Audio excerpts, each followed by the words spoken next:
کچھ شک نہیں کہ انسان کم حوصلہ پیدا ہوا ہے، جب اسے تکلیف پہنچتی ہے تو گھبرا اٹھتا ہے، اور جب ملتا ہے اس کو مال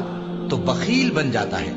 مگر نماز ادا کرنے والے جو نماز کا التزام رکھتے اور ہمیشہ پڑھتے ہیں، اور جن کے مال میں حصہ مقرر ہے، یعنی مانگنے والے کا اور نہ مانگنے والے کا،